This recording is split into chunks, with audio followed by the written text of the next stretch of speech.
Dr. Srinath Raghavan is one of India's leading military historians. An army man himself, he's using his experience to give strategic affairs a better perspective. He's also the winner of the 2015 Infosys Prize on Social Sciences. Take a look at his story. He revives history that's forgotten. He deconstructs the past into present and then paves a way for better strategic thinking. That's what makes Dr. Srinath Raghavan one of India's leading military historians. My work is broadly an attempt to connect the historical dimensions with the more contemporary policy aspects.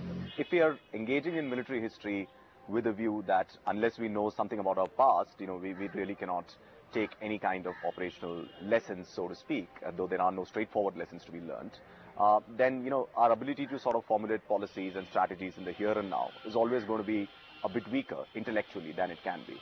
So I think there is a lot of stake, not just for scholars like me, but for the government also, to make sure that, the documentation pertaining to military and strategic affairs is periodically declassified. Over the next few weeks, the Mukti Bahini, assisted by the BSF, began targeting several bridges, railroads and other logistics installations in East Pakistan. After spending 6 years as an infantry officer in the Indian Army, Raghavan found his calling. Using his own military experience, this officer turned scholar converted practical understanding into scholarly work, resulting into 3 books that established him as the most significant Indian exponent of military history and strategic studies. I think I really got interested because I had a very worm's eye view of these processes as an infantry officer. And I just thought that the ability to sort of take a much more macro picture and try to understand the situation in which I found myself, which is a sort of recurrent theme of Indian military history, crises with various countries and so on, would be great. And that's when I decided to leave the army and go and do a PhD in war studies at King's College in London.